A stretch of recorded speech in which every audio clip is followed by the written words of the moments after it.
Hey, remember when Donald Trump hired Rex Tillerson as Secretary of State and the left said that the appointment was proof of Trump's collusion with Russia because Tillerson had done business in Russia with Exxon? Well, Trump has now fired Rex Tillerson, and the left says that it's proof of Trump's collusion with Russia because Tillerson accused Vladimir Putin of poisoning a spy in Britain. Trump, meanwhile, has moved the CIA director, Mike Pompeo, to state, and he's appointed the first woman to run the CIA. We have an exclusive interview with her. Natasha, did we got secret agent rocket kit? I don't know, darling. Let me look in pocketbook. Here is poison lipstick. What shade? Kiss of death pink. I prefer Black Widow black or Vampire violet. Some booby pins for setting booby traps. Ah. Autographed picture of Benedict Arnold. Good old Benny. And the membership card in PTA. PTA, like parents and teachers? No, darling, like in pickpockets and thieves. Okay, that doesn't look so good. Trigger warning, I'm Andrew Klavan, and this is The Andrew Klavan Show.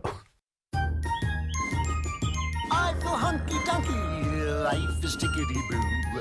Birds are winging, also singing hunky-dunky-doo. Ship-shape, tipsy-topsy, the world is zippity-zing. It's a wonderful day, hurrah, hooray! It makes me want to sing.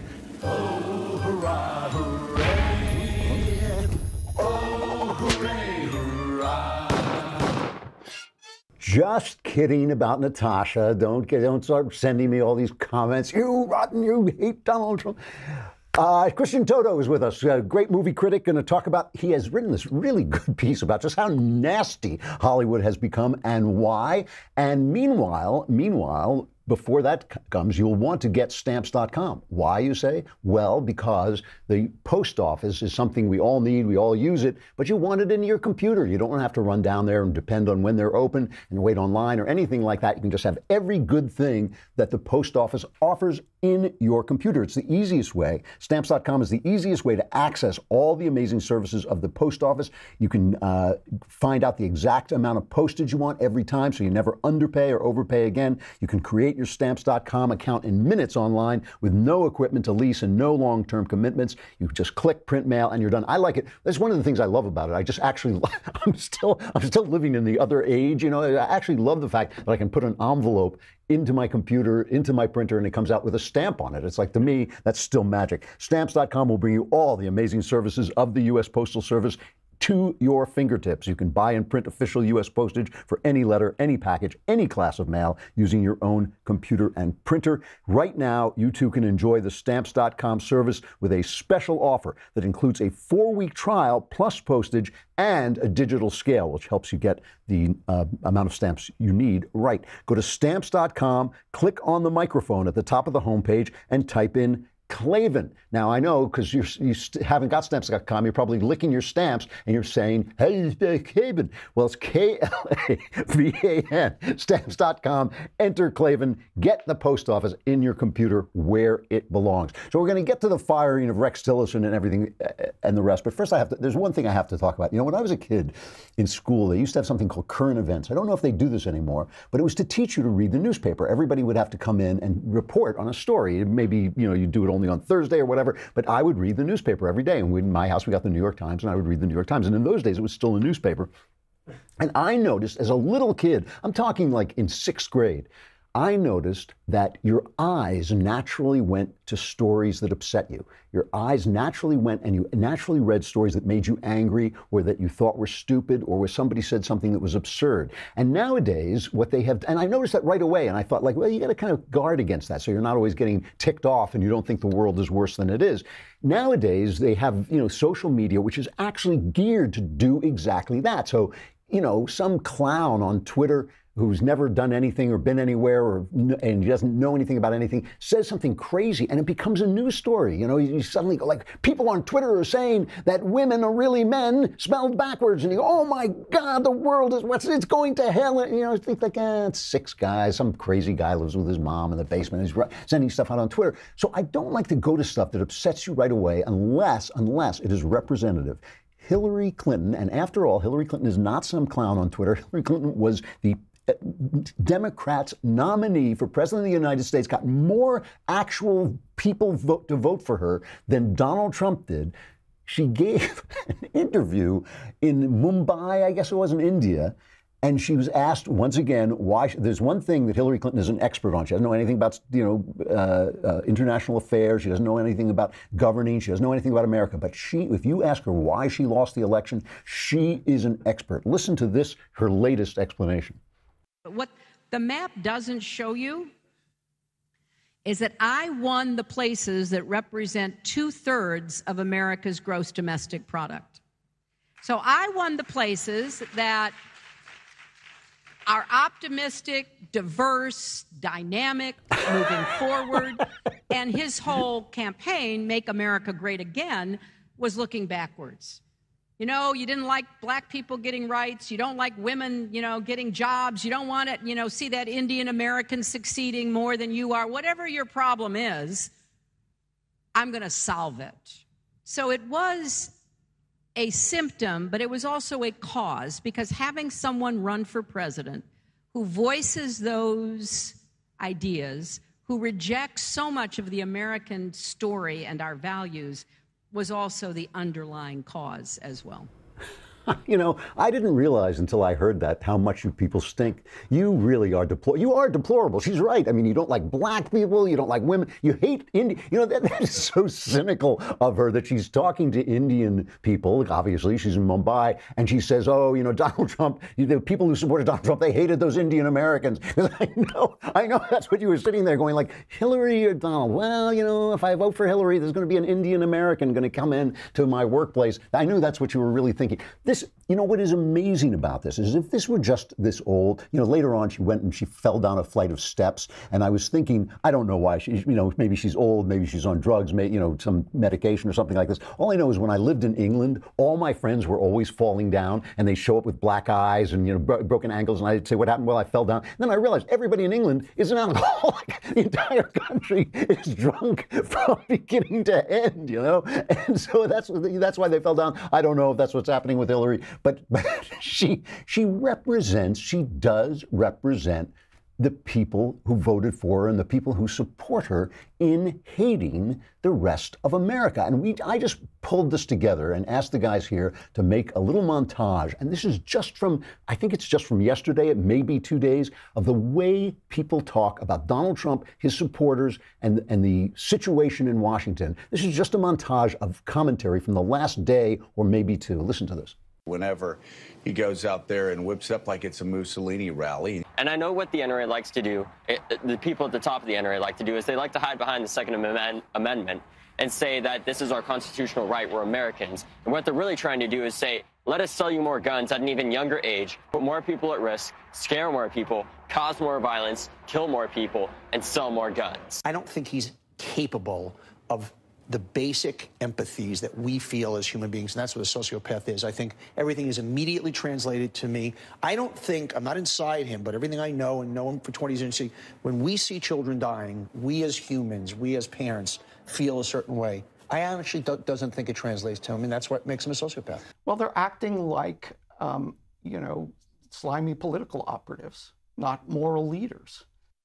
You're slimy, you're sociopathic, there was one guy there, we didn't put him in there. There was one guy who'd actually been in a concentration camp in Germany, and he said living in Trump's America is like living in a concentration camp. So if people feel this way about you, how can they ever understand what it is you actually think? I mean, part of this pathology on the left about race has a lot to do with this, that if you say, well, Barack Obama is kind of a leftist, and they say, well, you just say that because he's racist. If they're always thinking about race, how can they ever hear what you're saying if you're not talking about race at all? And so they interpret everything in an entire. How can we ever have a conversation when that's what they think of you? When they think that you want people to die, that you're, Van Jones. I'll just end this opening with putting on Van Jones. Van Jones is now so upset living in your America, the America that you wanted and that you voted for, that he's begging Oprah Winfrey. And listen to this. He's begging Oprah Winfrey to come down from above and save us.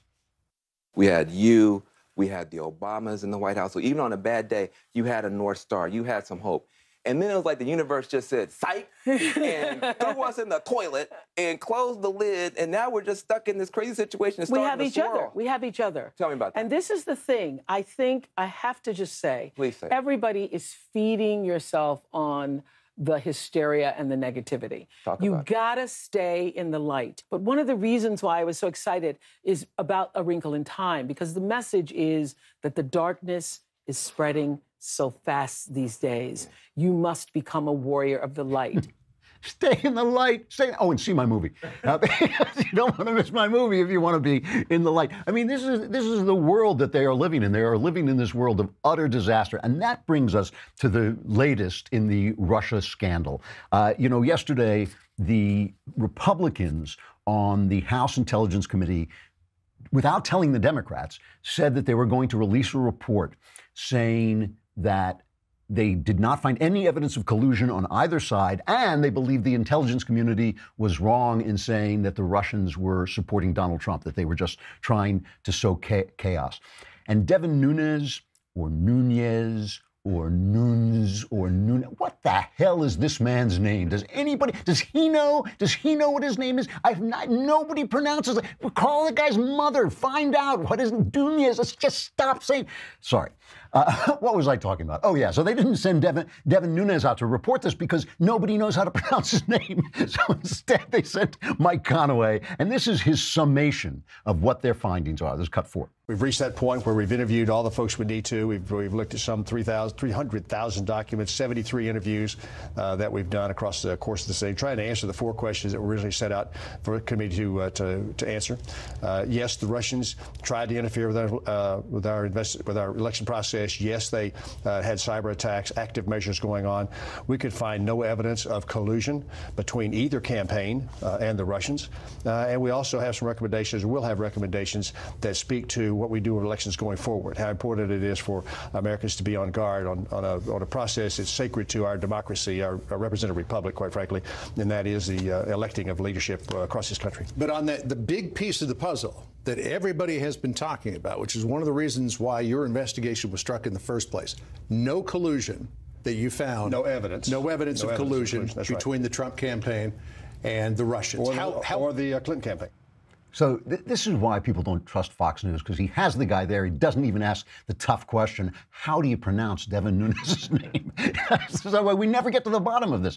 Anyway, so of course, all this does is continue the left-right divide, because the Democrats immediately say, oh, we were wrong-sided. They're saying we were, we haven't gotten to release our report. We're going to change this report entirely. It doesn't matter. The networks didn't cover it. They covered it for like a minute. They gave it full coverage. Molly Hemingway, who I usually love, was saying, oh, this is very important. It clears Trump. It doesn't clear Trump. It obviously is, as it's a political move. It's a political move saying we're not getting anywhere. It's going to be a politicized, partisan operation, so why keep doing it? Really, it's the Bob Mueller thing that happens.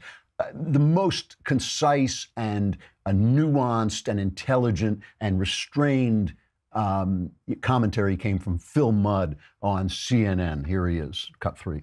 Most of what the U.S. intelligence community concluded in January of last year, but they don't accept the conclusion that Putin actually was trying to help Trump win the election.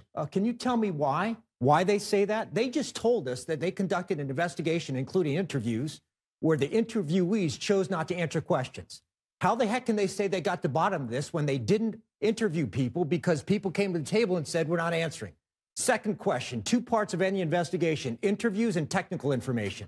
Is there any evidence that they had the capability to look at phone, email, text, financial records, the same stuff Robert Mueller's looking at? I saw no evidence of that. Third question, their primary responsibility was not determining culpability for wrongdoing in the last election. That's Robert Mueller.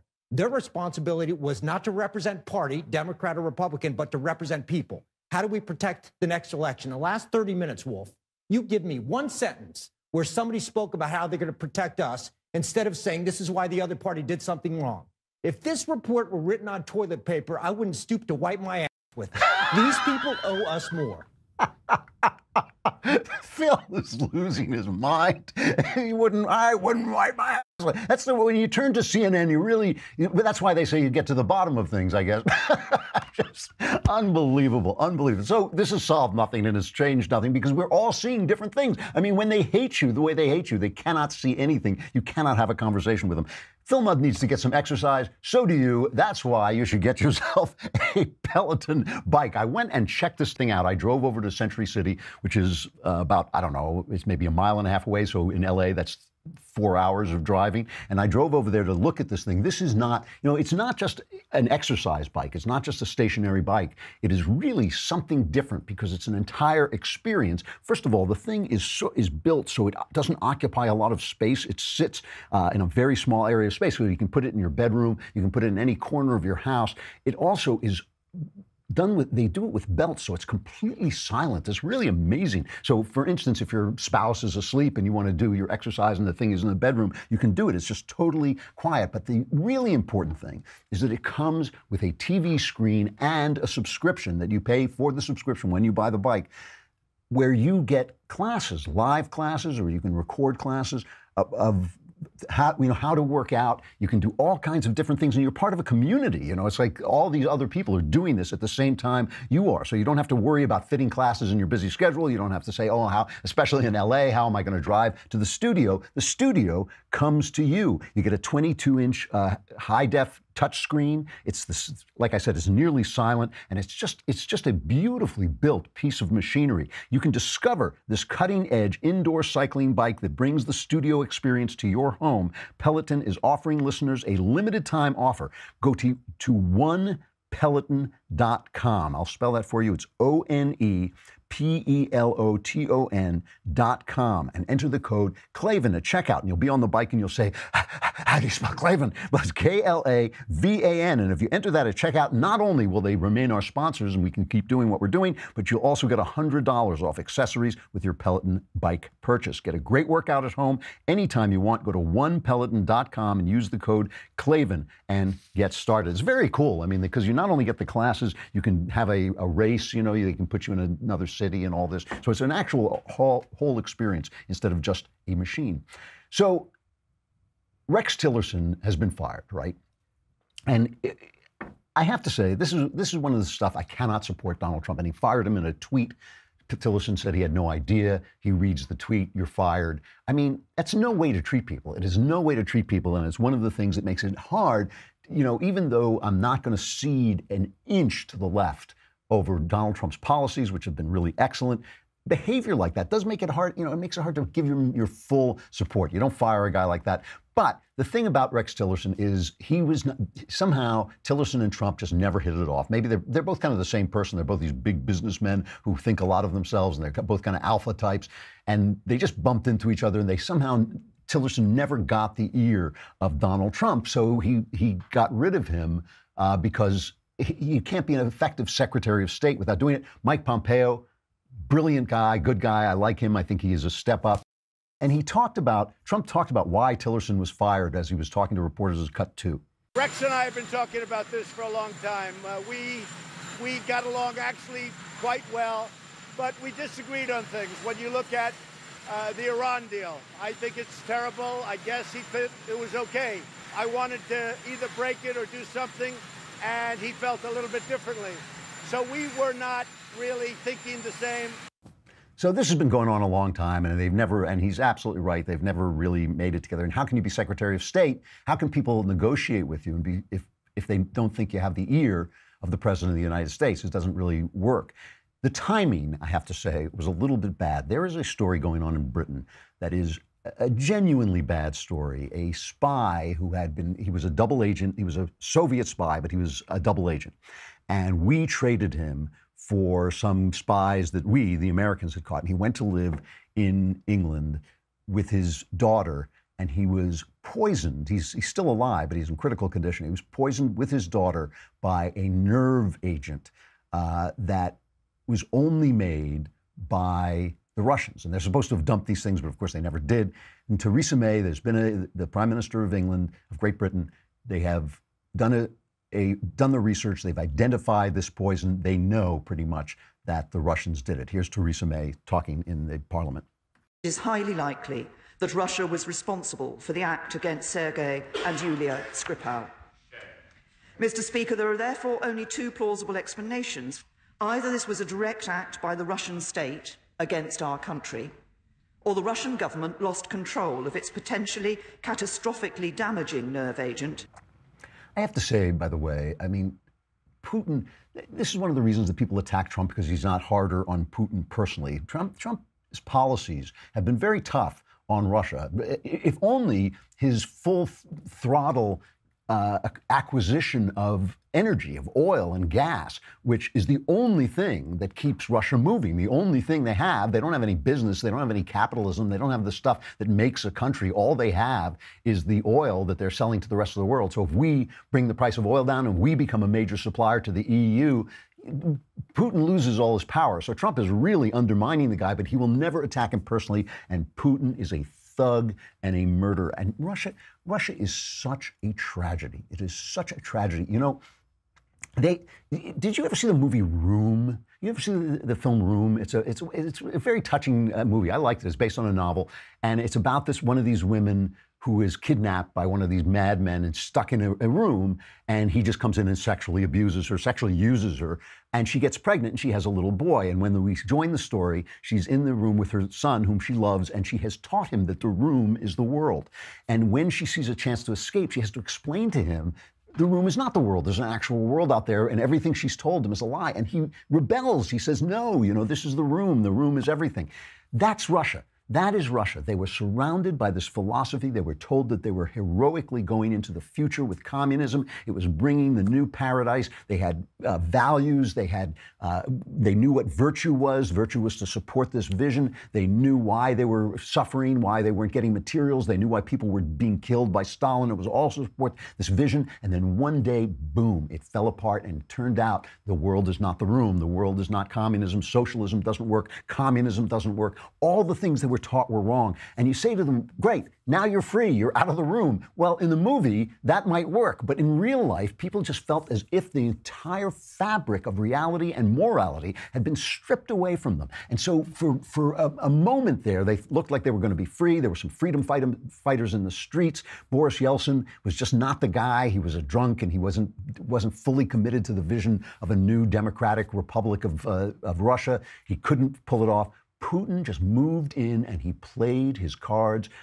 perfectly. He is a ex-KGB guy. He knew that people hated the Jews. He knew they had that old religious sense. He played on all the old religious prejudices they had. He brought the conspiracy idea. He understood not to imitate the Soviets by silencing the news. What he did was he basically what's the word I'm looking for? Castrated the news. He basically, it looks as if you can get news in Russia, but you can't. It's really, they'll tell you an honest story simply to sell Putin propaganda. And basically he sold off, he sold off, and Russia sold off all the state's assets that the communists had acquired. They sold them off.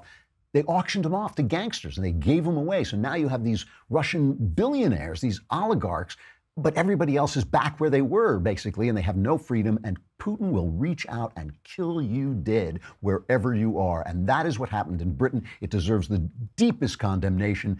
You know, Trump should definitely come out and hammer them. And Sarah Sanders, after Theresa May made that statement, she came out, and it was a little weak sauce. She says, we're going to support him, but she repeatedly refused to name Russia and blame them. Here she is.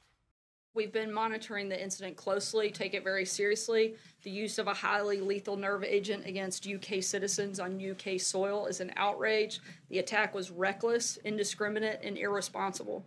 We offer the fullest condemnation, and we extend our sympathy to the victims and their families and our support to the UK government. We stand by our closest ally in the special relationship that we have. So you're not saying that Russia was behind this attack? Right now, we are standing with our UK ally. I think they're still working through even some of the details of that. And we're going to continue to work with the UK, and we certainly stand with them throughout this process. Theresa May said it was either Russia using it themselves or that it had given its chemical weapons to a third party to murder a British citizen, the latter being highly unlikely given the nature of this weapon. So, like I just said, we stand with our ally, and we certainly fully support them and are ready if we can be of any assistance to them.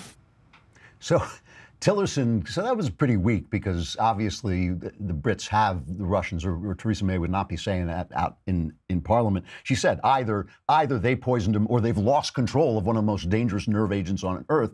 Tillerson said, I have full confidence in the UK's investigation and its assessment that Russia was likely responsible for the nerve agent attack, and we agree that those responsible, both those who committed the crime and those who ordered it, must face appropriately serious consequences. In the next moment, there's a tweet, you're fired. And it just doesn't look good. Listen, I actually believe the Republicans on the House Intelligence Committee that there was no collusion by either the Clinton campaign or the Trump campaign. They both did things that link back to Russia. They both had meetings they shouldn't have had. They both used the Steele dossier in ways, the Clinton campaign used the Steele dossiers in ways that were wrong. I think the Justice Department used it in ways that were wrong. But I don't think either of them, really, said, oh, I know Russia is trying to help do this. I'm going to help them out. That would be what collusion would be like. They may have not always acted as we would hope they would act, but I just don't believe this. I believe this story is a basic conspiracy theory cooked up by Clinton and Obama supporters to delegitimize Donald Trump. I do not think he deserves that, but I do think that he ought to start to understand who Vladimir Putin is. Vladimir Putin is a gangster and a thug, and you cannot make friends with the guy. He is the scorpion, and if you ride on his back, he's going to do what scorpions do. Dollar Shave Club. I have been a subscriber to Dollar Shave Club since long before they became a sponsor. And people, they kind of always want you to say on these things that the old kind of blades you would get that were disposable blades didn't give you a good shave, but that's not true. I would go to the store and I would get a disposable blade and I'd open up the thing and the alarm would go off and two security guys would wrestle me to the ground. They'd call the police, they'd carry me off, they'd put me in prison overnight. I'd spend the night fending off, the approach of a guy named Shiv with a tattoo on his neck that said Death Race 2000. And then I would come home, I'd be released, finally I'd come home and I'd shave with a disposable blade. And it was okay, it was okay. But I wanted an excellent shave. I wanted a really good shave. And I thought spending a night in prison, I could do without that as well. So I joined the Dollar Shave Club, and what they do is they send you excellent razors every month and a lot of accessories too, if you want them. It's really easy. It's not just razors. It's better than shopping in a store. You just go on your computer, you press what you want. If you want to skip a month, you skip a month. But they come to your door, and some of their shavers, and listen, one thing I know about is shaving, because I got a lot of real estate to shave, and some of their razors, their executive one that I use sometimes, it just will give you a fantastic shave. It has, I think, 183 blades, and so you start shaving at about 6 in the morning. Even after you put it down, it is still shaving your head. That's how many blades it has. They deliver you everything you need to look, smell, and feel your best. And for a mind-blowing experience, if you join Dollar Shave Club today for just $5 with free shipping, you'll get a 6-blade executive razor plus trial sizes of shave butter, which is really cool because you can see what you're shaving, body cleanser, and One Wipe Charlie's, also known as the Republicans report. Never mind. But then you can keep the blades coming for a few bucks more a month. Get yours at dollarshaveclub.com/Klavan. That's dollarshaveclub.com/Klavan. And I know what you're thinking. You're thinking, how do you spell Klavan? Well, there's no E's in Klavan. No, Klavan is always on the ball. There's no E's. It's Klavan. Try it. It really is good. Also, today is the conversation. We have the conversation today. That reminds me, gosh, it's also mailbag day tomorrow. All right, so today is the conversation. So today at 5:30 p.m. Eastern, 2:30 p.m. Pacific, Ben Shapiro will be on live and you can ask him questions if you are a subscriber. So subscribe today and you'll be part of this hour-long Q&A with Ben. You can ask him questions about anything you wanted to know. Ben's conversation will stream live on the Ben Shapiro Facebook page and the Daily Wire YouTube channel, and it'll be free for everyone to watch, but only subscribers can ask the questions. So to ask questions as a subscriber, log into our website, dailywire.com, head over to the conversation page to watch the live stream. And after that, you can just start typing into the Daily Wire chat box where Ben will answer the questions posed in the mellifluous tones of Alicia Krause. Once again, subscribe. It's a lousy $10 a month, $100 for the whole year. Subscribe to get your questions answered by Ben Shapiro today at 5:30 p.m. Eastern, 2:30 p.m. Pacific. Join the conversation. And then if you want my answers to your questions, which are much, much better, trust me on this, just go on dailywire.com, hit the podcast button, go to the Andrew Klavan podcast. There's a mailbag sign. You hit the mailbag. Send in your questions today, and I will answer them tomorrow. My answers are guaranteed 100% correct, and they will change your life on occasion for the better. We have Christian Toto coming up. Come on over to thedailywire.com, and you can hear the interview.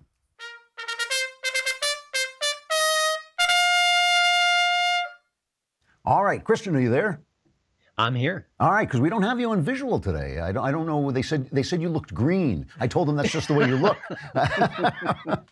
I'm auditioning for a Herman Munster reboot. So I apologize. So I didn't mention, but I will mention that Christian has a website called Hollywood in Toto. It's just spelled the way it sounds, HollywoodInToto.com. It's an excellent movie site, one of the very few knowledgeable conservative movie sites. You can find him on Twitter at Hollywood in Toto. And it's always good to talk to you because you're one of the few conservatives who actually knows something about the movies. So I always appreciate it. So I want to ask you about this excellent piece you did about the sense of decency in Hollywood. But before that, I think we should just talk briefly about the Oscars. Did you watch the show at all? You know, people say, oh, you review films for a living. How cool is that? I say, yeah, but I have to sit through the Oscars each year. Each year it gets worse and worse. And I think this was the all-time low, just from a pure lack of entertainment point of view. But I have to say, the fact that Shape of Water, which is a nice movie, but nothing more, won the Best Picture, you know, it is sci-fi, it is weird, it is romantic, it is bizarro. So I give the voters a little bit of credit for kind of going outside the Oscar mold. It's not a biopic. It's not a message movie from, you know, a sheer standpoint. So, but otherwise, just, you know, listen, we knew all the awardees would win because we saw the 16 other awards celebrations. And it was woke on steroids. I mean, I couldn't believe it was almost a parody of what you feared the Oscars would be. And I just sat there, my mouth was agape. They have become a parody of themselves. It is wonderful. I mean, I was playing earlier, before you came on, I was playing that Hillary Clinton thing about how awful all the people who didn't vote for her are. And they really are living in that world. They're living in the world where everywhere, and everyone who disagrees with them is basically evil. I mean, it has not occurred to them that people might have good and fully reasoned arguments against what they stand for. You wrote this article. Let me read. I'm just going to read just a very brief bit from this article about Hollywood losing its sense of decency. This is at HollywoodInToto.com. Confrontational, condescending, dismissive, sometimes even hateful. So much of what we hear out of liberal Hollywood these days is invective we wouldn't expect from anyone in our lives, friend or foe. Yet it's coming from folks whose very livelihoods depend on us supporting them. We indirectly pay their bills, and they can't stop insulting large swaths of us. So let's start with this. Give me some examples of what you're talking about. Well, you know, let's go with a couple. You know, a lot of times it's based on Twitter, and I think that Twitter's been a horrible thing for actors because, listen, they can spread the word about the new projects. I get it from a marketing point of view, but it really does kind of pull the curtain aside and let us see who they really are. You know, Bette Midler saying she wished Rand Paul's neighbor, you know, returned fire, so to speak, just so he wouldn't vote on the on the budget. John Cusack calling the GOP a death cult. Just absolute hatred from stars atop one after the other. And then there's, of course, the media quotes like Jennifer Lawrence saying she wants to throw a martini in Trump's face. Robert De Niro can't stop saying he wants to punch Trump in the face. SNL, Saturday Night Live, saying that not just Trump is a racist, but his fans are racist too. It just goes on and on and on. Johnny Depp saying, wouldn't it be interesting if another actor took out a president? It's an unbelievable array. And this is after the Sarah Silvermans and Louis C.K., whatever happened to him, by the way, called Trump Hitler. Right. It goes on and on. I mean, I have a special list on Twitter for all the celebrities, and reading it is brutal. It's hate. It's invective. Ron Perlman has gone off the rails. The great actor from Sons of Anarchy is so anti-Trump. It's just, you could just see it consuming his soul. And I'm thinking, there are good people in Hollywood, but they're getting drowned out by all these really nasty voices. And it doesn't seem to occur to them, as you say, they are dependent on us for their livelihoods. It doesn't seem to occur to them that when you call Trump Hitler, that's calling us, the German people, when they would become Nazis. It's basically calling all his supporters Nazis. Why? What's going on? When did they lose? How did they lose their sense of proportion? And how did they lose their sense that maybe they were here to entertain us? Trump broke them. I think it's plain and simple. I think they expected another 4 years of Obama-like policies. They wanted to get Hillary Clinton installed. It didn't happen. And it wasn't just any old GOP president. It was Donald Trump who offends them on so many visceral levels. I think it's the same thing that's happening with journalism. Trump broke journalists. There are people who you used to like, you used to respect. You would say, you know what? I don't know if I agree with them all the time, but they kind of bring their views to you in a very responsible, sober way. Now it's off the rails, and I think the same thing is happening with Hollywood. They haven't bounced back. It's been well over a year.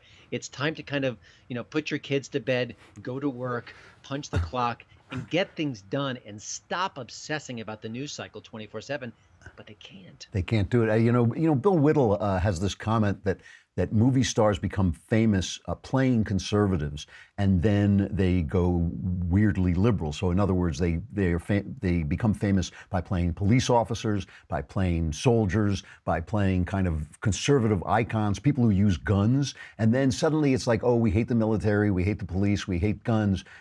Do they never, they're supposed to be actors. They're supposed to involve themselves in their roles. Does nothing rub off on them? Is there no way? Why have they lost their connection with ordinary people, with their audience? Besides Trump, how did they lose contact with us, the rest of us? Well, it's a couple of interesting things. One is if you had an actor and he or she was cast as a monster, a villain, a serial killer, the first thing that actor will tell you is, I know he or she is a horrible human being, but I needed to get into the soul. I needed to empathize with this character. They don't seem to be able to do that with their audience, and that's amazing to me. But, the answer, I think, is simple, even though it's cliched, is the bubble. They live in a life where they get all their views sort of, mirrored back at them. They don't get opposing views. And I think a great example of this is Jennifer Lawrence, who, when she broke onto the scene, she was beautiful, she was talented.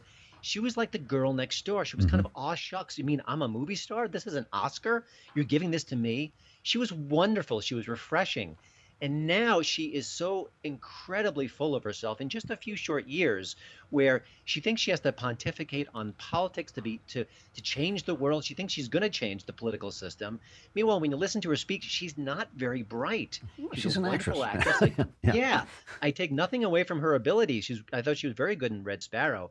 But I think there's a good example of how things change and how things change so quickly, is that they're in that ecosystem and nothing else can kind of penetrate that bubble. Yeah, she also does a nude scene in Red Sparrow, so I forgave her for everything. I'm a simple shallow man, Christian. Now there's this new thing going on in Hollywood, and the Oscars are a perfect example of it, where Will Smith didn't get nominated for a picture nobody saw. His wife said, oh, it's because he's black, which is absurd. He was the last, until that moment, he was the last star in Hollywood.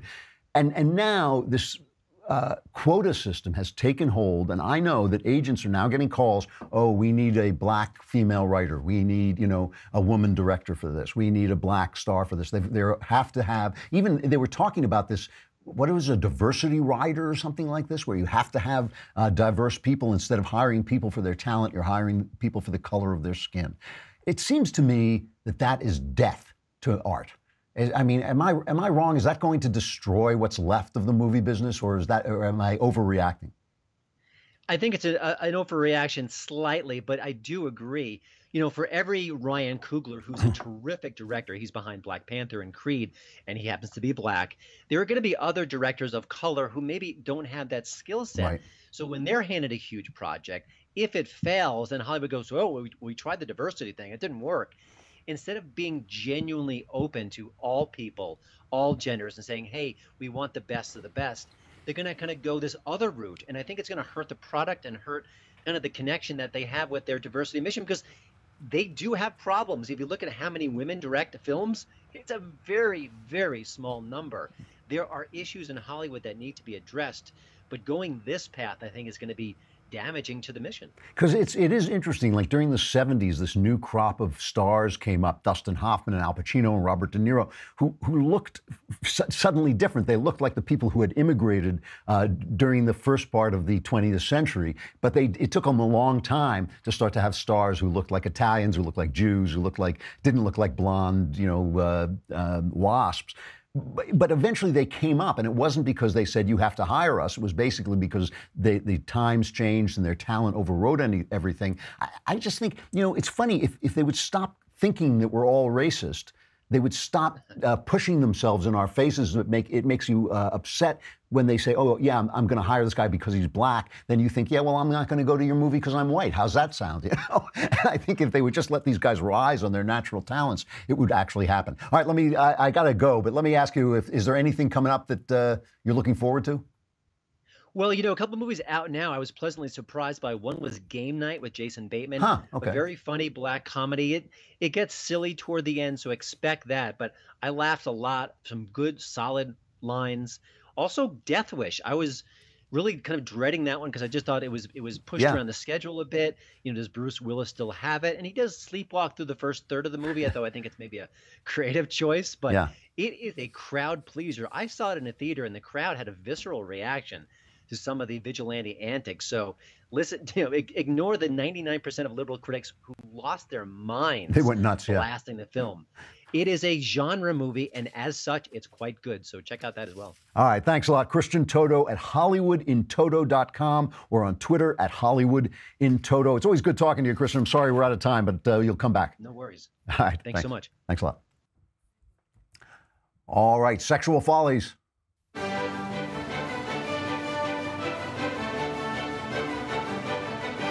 So there's an article out, I think it was it had some weird title of the website, but it's called 100 Easy Ways to Make Women's Lives More Bearable. Because women's lives are so unbearable. And it's by Dani Beckett, Dani girl spelled, D-I-N-I, Beckett.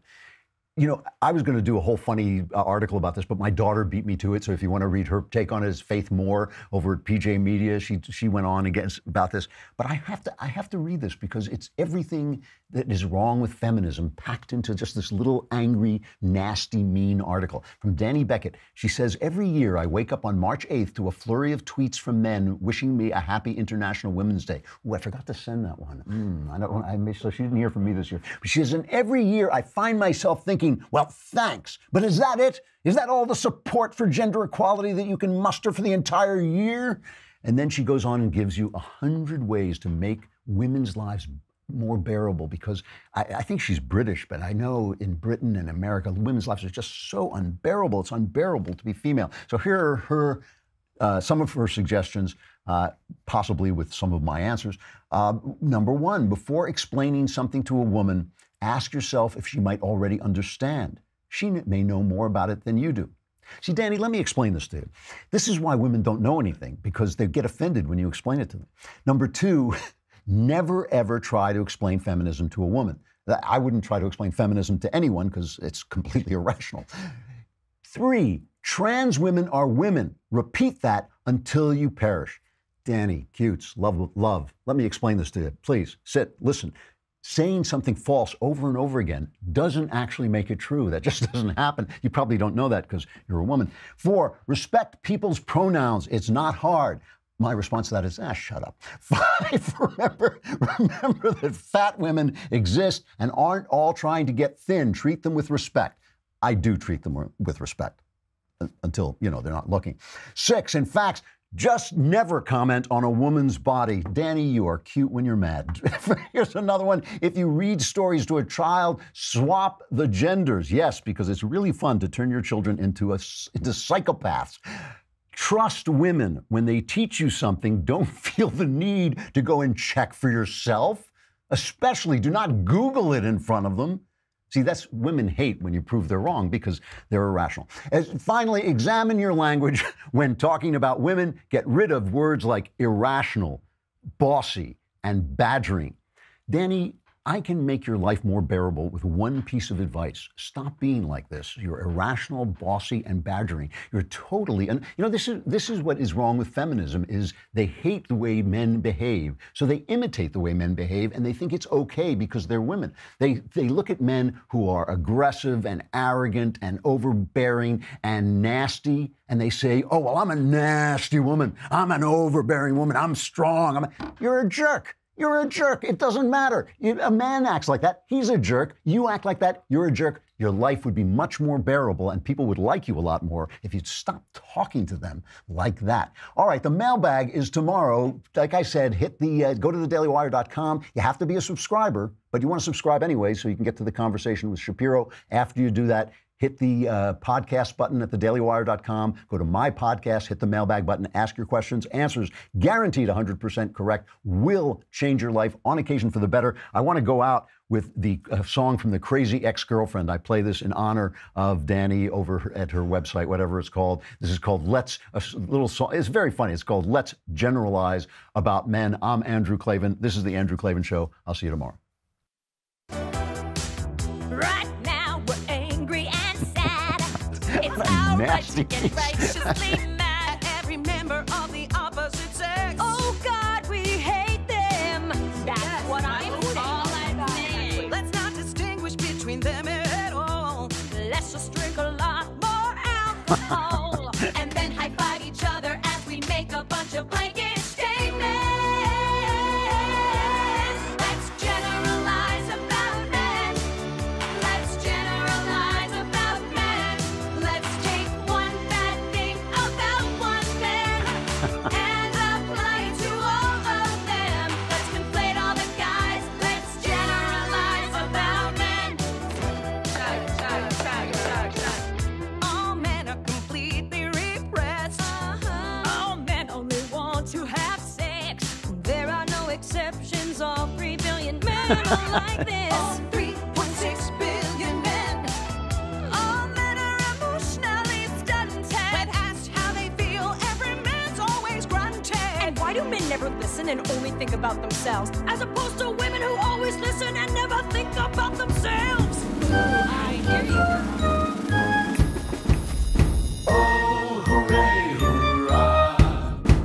The Andrew Klavan Show is produced by Robert Sterling. Executive producer, Jeremy Boring. Senior producer, Jonathan Hay. Our supervising producer is Mathis Glover. Technical producer, Austin Stevens. Edited by Alex Zingaro. Audio is mixed by Mike Cormina. Hair and makeup is by Jesua Alvera. And our animations are by Cynthia Angulo and Jacob Jackson. The Andrew Klavan Show is a Daily Wire Forward Publishing production. Copyright Forward Publishing 2018.